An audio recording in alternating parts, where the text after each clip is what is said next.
우리가 읽어가는 이사야서 40장 이후로부터 계속적으로 하나님의 백성들을 향한 하나님의 구원의 약속이 주어지고 그 백성들을 향하여서 하나님을 바라보고 경외할 것을 끊임없이 강조하고 계십니다. 그런 가운데서 하나님이 자신이 누구인가를 거듭거듭 말씀하시죠. 오늘 우리가 읽은 본문 속에서도 나는 너희에게 이러이러한 자다 이렇게 강조하시는 말씀을 우리가 계속 보게 되고요. 그러나 당시에 유다 백성들 또 이미도 역사 속에서 패망했던 이스라엘 백성들은 하나님을 늘 섬기는 듯 하지만 그들의 마음은 항상 거짓된 신들에 기울어져 있었던 것을 우리는 잘 압니다. 그래서 하나님은 내가 너에게 참되고 유일한 신이고 그러나 너희가 지금도 믿고 따르고 관심을 갖고 있는 모든 헛된 것들은 다 어리석은 상, 우상에 지나지 않는다. 거기에 마음 빼앗기지 말고 거기에 마음을 두지 말고 오직 나에게로 와라. 나는 언제든지 너희를 향하여 자비를 베푸던 그런 하나님이다 라고 하는 사실들을 계속적으로 강조하시게 됩니다. 하나님의 구구절절한 그분의 마음 또 그분의 생각이 무엇인가를 끊임없이 말씀하고 계심을 우리는 생각할 수 있게 됩니다. 패역했고 또 하나님의 말씀을 그토록 역사 속에서 반역하고 하나님은 늘 그 백성들에게 한결같은 사랑을 베푸시지만 늘 우왕좌왕하고 흔들려 버렸던 그 백성들을 향하여서 하나님은 여전히 그들을 어떻게 부르고 계십니까? 1절 말씀을 보세요. 나의 종 야곱, 내가 택한 이스라엘 이렇게 부르고 있습니다. 이제 들으라. 늦지 않았다고 하는 거죠. 지금 들으라는 겁니다. 지금 듣고 내 말을 듣고 이것이 참된 줄 알고 나에게로 돌아오라는 거예요. 지금. 과거가 어떠했든지 이제라도 지금이라도 하나님이 하시는 말씀을 듣고 돌아오라는 거죠. 그분이 하시는 그 말씀 속에 가지고 계신 그분의 애틋한 마음, 그의 진심, 그의 인자가 풍성하신 그분의 사랑을 기억하고 내게 나와서 들어라 이렇게 말씀을 하고 계십니다. 어떠한 하나님이라고 스스로 말씀해 주시나요? 2절 너를 만들었다. 너를 모태에서부터 지어냈다. 너를 도와줄 여호와가 내가 너에게 이렇게 말한다. 이렇게 말합니다. 우리를 만드셨기 때문에 우리의 인생의 시작을 허락하신 분이고 우리를 도와주시기에 끊임없이 우리의 인생 전체를 돌봐주시고 이끄시고 우리가 과연 어떠한 존재인지 우리가 어떻게 살아가는지 어떻게 살아가야 마땅하고 그것이 좋은 길인지를 다 아신다 이 말이죠. 그 여호와 하나님께서 여전히 너를 도와주실 수 있다. 도울 수 있다. 그러니 내 말을 이제라도 들어라 이렇게 말씀을 하시는 겁니다. 2절 계속해서 보면은 또 뭐라고 표현해요? 나의 종 야곱. 하나님은 패역한 그 백성들을 여전히 버리지 않는다는 거죠. 나의 택한 여수론이라고 부릅니다. 여수론이라고 하는 말은 역사 속에서 아주 오래전에 모세가 하나님과 자기 백성들과의 언약을 맺었음에도 불구하고 하나님을 떠나서 어리석은 신상을 만들어서 그것을 하나님이라고 여기면서 경배하면서 뛰놀았던 이들. 그가 시내산에서 율법을 받아서 그 율법을 벅찬 가슴을 가지고 그 백성들에게 가지고 내려오고 있는 동안 그 산 아래에서 송아지 형상의 우상을 만들어서 그것을 하나님이라고 여기면서 그 앞에서 제사하고 그 앞에서 뛰놀고 있었던 그 패역했던 백성들을 향해서 모세가 탄식하면서 불렀던 명칭입니다. 여수른, 여수르나 이런 말을 씁니다. 들어보셨나요? 여수른. 이 무슨 뜻이냐면 의로운 자라는 뜻입니다. 의로운 자. 모세가 그 백성들을 향해서 하나님의 극적인 사랑, 그분의 한량없는 긍휼과 그분의 능력을 통해서 저 강한 나라, 애굽 나라로부터 건진받아서 하나님이 그 나라로부터 그들을 건짐받고 나와서 시내산에 이르러 하나님과 언약을 맺고 그들이 하나님 앞에 거룩한 백성, 의로운 백성이라고 하는 그런 칭호를 받으면서 이제 그 말씀을 따라서 하나님을 의롭고 진실하게 섬겨라 하는 것을 하나님 말씀하시죠. 그런데 그러한 하나님의 기대와 마음을 저버린 채 헛된 우상 숭배에 빠져버려 있는 그들을 향해서 너희는 여수린인데 너희는 의로운 자인데 왜 이러한 허망한 일들, 이런 어리석은 일들을 했는가 탄식하면서 불렀던 이름이 여수린이라고 하는 이름입니다. 그런데 하나님께서 오늘 여전히 하나님의 길을 저버리고 떠나가고 있는 이 유다 백성들을 향해서 그들을 부르시기를 여수르나 이렇게 부른다는 것은 하나님이 그럼에도 불구하고 그 백성들을 불쌍히 여기신다고 하는 것을 보여주는 겁니다. 너희는 이렇게 해야 될 자가 아니라 너희는 의로운 자들이다. 의로운 백성이다. 라고 하면서 이렇게 하나님이 그들의 이름을 부르시고 계시는 겁니다. 두려워하지 말아라. 이렇게 그들을 향해서 이렇게 말씀하셔요.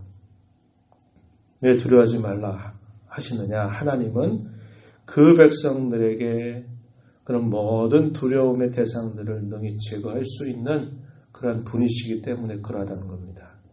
3절에 나는 목마른 자에게 물을 준다. 마른 땅에 시내가 흐르게 한다. 나의 영을 너의 자손에게 나의 복을 내 후손에게 부어주는 자다. 이렇게 표현합니다. 나의 영, 성령을 말하죠. 성령을 너의 자손에게 부어주겠다. 이러한 약속들이 구약의 말기에 가면 성령을 보내주겠다. 나의 영을 그들에게 부어주겠다. 그들의 못되고 폐역하고 완악한 마음들을 성령을 통해서 그들을 바꿔주시고 그들의 못된 마음들을 하나님께서 새롭게 해주실 것을 약속할 때 나의 영을 그들에게 부어줄 것이다. 목이 고든 백성처럼 끊임없이 말씀을 듣지 않고 말씀을 거역하는 그들에게 부드러운 마음을 주셔서 그들의 심령을 변화시켜서 하나님의 말씀을 마음에 두고 그 말씀을 따라 살도록 해주시겠다. 이렇게 약속하시는 말씀, 이것이 오늘 본문 속에서도 표현되고 있습니다. 7절 가서 보면 내가 영원한 백성을 세운 이후로 나처럼 외치며 알리며 나에게 설명할 자가 과연 누구냐 한번 말해봐라. 이렇게 말합니다.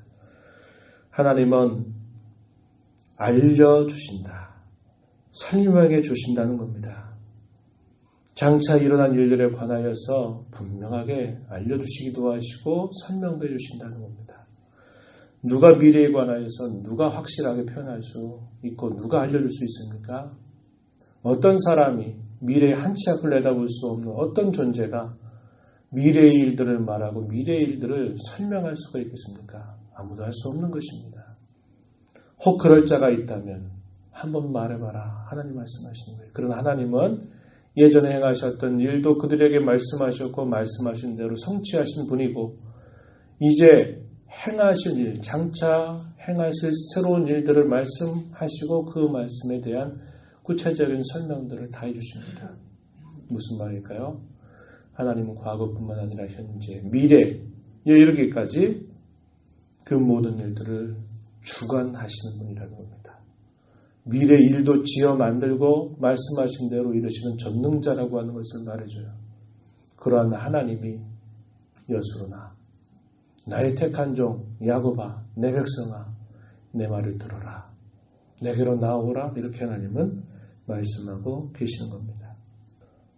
9절로부터 우리가 읽었던 20절 내용은 어떤 내용이냐면 우상이라고 하는 게 얼마나 어리석고 미련하고 허망하고 헛된 것인가 하는 것을 그 우상을 만드는 제조 과정들을 하나하나 소개하시면서 그렇게 만들어 놓고 그것을 두고 신이라고 말하느냐 얼마나 어리석은 일인지 하는 것을 말해주는 겁니다. 가끔씩 말씀을 드렸지만 어떤 상을 만들어서 그 상을 섬기는 그런 이방의 행태들은 그 사람들은 그걸 두고 우상이라고 부르지 않아요. 그것은 신을 대신하는 거라고 여기고 그것을 신처럼 떠받드는 겁니다. 누가 볼 때 우상이라고 그래요? 하나님이 보실 때. 어리석은 상에 지나지 않는다. 그래서 우상이라고 하는 겁니다. 9절 말씀해 보세요. 우상을 만드는 자는 다 허망하도다. 우상을 만드는 것이 얼마나 허망한 일이고 그 우상 앞에서 뭔가를 달라고 비는 것이 얼마나 어리석은 일인가를 이야기하고 그들이 그 결과 그들이 당하는 것은 수치뿐일 것이다 이야기합니다. 수치. 9절의 뒤에 가서 보세요. 그러므로 수치를 당하리라 이렇게 말했고요. 11절 가서도 보라 그와 같은 무리들이 다 수치를 당할 것이라. 또 뒤에 가서도 함께 수치를 당할 것이라. 그들에게 남는 것은 수치뿐일 것이다. 이것을 대단히 강조하고 계시는 겁니다. 목공이 나무를 잘 다루는 사람이 산에 가서 나무를 베어가지고 그 나무 중에 좋은 부분은 신상을 만든다고 조각을 하겠죠. 그런데 똑같은 나무의 다른 부분들은 땔감으로 쓰고 추울 때는 그것을 땔감으로 써가지고 그들의 추위를 이겨내기도 하고 그들이 무엇인가를 지어먹기 위해서 불을 피울 때에도 그 똑같은 나무 가지고 불을 떼가지고 먹을 음식거리를 만든다는 거예요. 그 똑같은 나무 가지고 거기서 신상 같이 만들어 놓고 그 신상 앞에서 복 주세요, 복 주세요 이렇게 빌고 있다는 거예요. 내가 이런 걸 원하는데 나에게 달라고 이야기한다는 거예요. 생각해봐라. 이게 얼마나 미련하고 어리석은 일이냐. 이렇게 이 사실을 그 우상을 만들어가는 과정들을 하나하나 설명하면서 너희 봐라. 똑같은 나무 가지고 땔감 쓰고 그걸 가지고 먹을거리 만드는 재료를 쓰면서 그 똑같은 거 가지고 상 만들어 놓고 거기다가 복 달라고 그게 신이라고 그 앞에서 구한다면 이처럼 어리석은 일이 어딨냐. 너희는 결국 수치를 당하게 되고 말 것이다 이렇게 이야기합니다. 그렇게 우상에 빠져드는 이유가 뭘까요? 본문 18절부터 20절 가서 보면 그들이 미혹돼서 그렇다는 겁니다. 눈이 있어도 보지 못하고 귀가 있어도 듣지 못하고 마음이 있어도 깨닫지 못하는 그런 어리석음이 결국 그들로 하여금 우상을 만들어서 그 앞에 그게 신 줄 알고 거기에 목매어 산다고 하는 것이죠. 18절 보세요. 그들이 알지도 못하고 깨닫지도 못하면 그들의 눈이 가려서 보지 못하며 그들의 마음이 어두워져서 깨닫지 못함 때문이다. 19절 마음에 생각도 없고 지식도 없고 총명도 없으므로 그것의 절반은 불사르고 숯불 위에서 떡도 굽고 고기도 구워 먹었거늘 나머지로 가증한 물건을 만들고 그 토막 앞에서 굴복하고 복을 빌고 그렇게 하면서 한다는 거죠. 20절 그는 죄를 먹고 허탄한 마음에 미혹되어 자기의 영혼을 구원하지 못하며 나의 오른손에 거짓 것이 있지 아니하냐 하지도 못한다. 진실하게 그걸 보면 하나의 나무 조각이 지나지 않는 그것을 두고 그게 거짓되다 말하지 않고 끊임없이 미혹돼서 거기에 빠져들어서 아무런 구원할 수 없는 그 어리석은 신상 앞에서 섬긴다는 거죠. 이런 우상들과 전혀 다른 하나님은 나는 너를 지었다. 나는 너를 태중에 너를 지어냈고 너를 만들었고 나는 너를 도와줄 자다. 그런데 왜 너희가 나를 떠나서 어리석은 그런 신상들을 의지하고 바라보고 살아가느냐. 이 사실을 일깨워 준다라고 하는 것입니다. 우상이라고 하는 것 그 당시에는 항상 그런 식으로 만들었어요. 그러나 시대가 바뀌면서 우상의 그 본질이 뭘까요? 하나님과 견주어 보는 것입니다. 혹은 하나님처럼 여기는 것입니다. 혹은 더 나아가서 하나님보다 더 자기의 마음에 두는 것입니다. 그게 다 우상이라고 그랬어요. 탐심이 우상 숭배라고 이렇게 가르쳐주죠. 탐심, 욕심.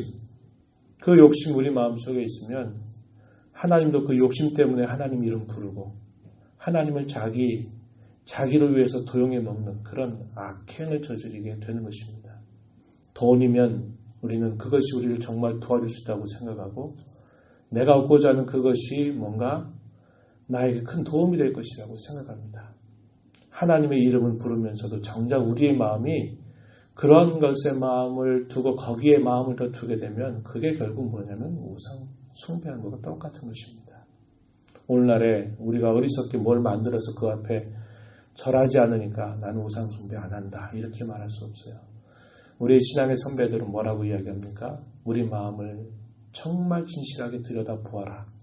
우리 마음이 곧 우상의 진열장과 같다. 우리 마음이 우상을 제조하는 공장과 같다. 이렇게 말합니다. 그렇지 않습니까? 우리의 마음을 잘 들여다보면 온갖 욕심들로 가득 차 있고 겉으로 하나님의 이름은 부르지만 정작 이것 있으면 더 좋겠다. 이런 욕심들이 가득한 걸 보면 우리가 이런 우상 숭배에 나는 아무런 상관이 없다고 말할 자가 아무도 없는 것입니다. 그러니 오늘 우리가 읽는 이 말씀은 당시 유다 백성들에게 하나님이 이제 내게 나와서 들어라. 나를 바라보라. 내게로 돌아오라 하시는 그 말씀은 그 백성들에게만이 아니라 오늘을 살아가는 저와 여러분을 향한 하나님의 부르심입니다. 그 말씀을 우리 마음에 기억하고 하나님께 우리의 마음을 집중하고 하나님께 우리의 마음을 두고 우리가 이 땅에 사는 것들 다 수단으로 삼아서 하나님 우리에게 섬길 기회를 주신 줄 알고 하나님의 영광을 위해서 그분을 찬송하기 위해서 우리 모든 것들을 선한 수단으로 사용하고 살아가는 우리 모두가 되기를 진심으로 바랍니다. 하나님 아버지 감사합니다. 이 새벽 시간에도 저희들을 일깨워 주셔서 주 앞에 서게 하시고 찬송과 말씀을 통하여 하나님의 마음을 저희들의 마음을 돌아보는 귀한 시간 주셔서 감사합니다.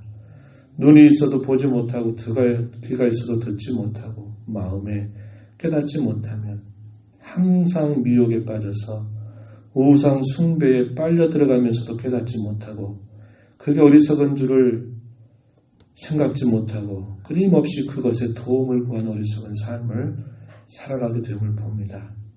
오늘날 우리 마음속에 하나님의 이름을 부르면서도 더 바라기를 원하고 더 갖기를 원하는 그 모든 것들이 다 우리에게 우상임을 잘 기억해서 하나님만 바라보고 의지하고 우리에게 주신 모든 것들을 하나님 섬김의 기회요 도구로 삼아서 하나님을 영화롭게 하나님을 기쁘시게 하나님을 찬송하는 삶을 살도록 저희들을 고쳐주시고 새롭게 하시고 저희들을 인도하여 주시옵소서.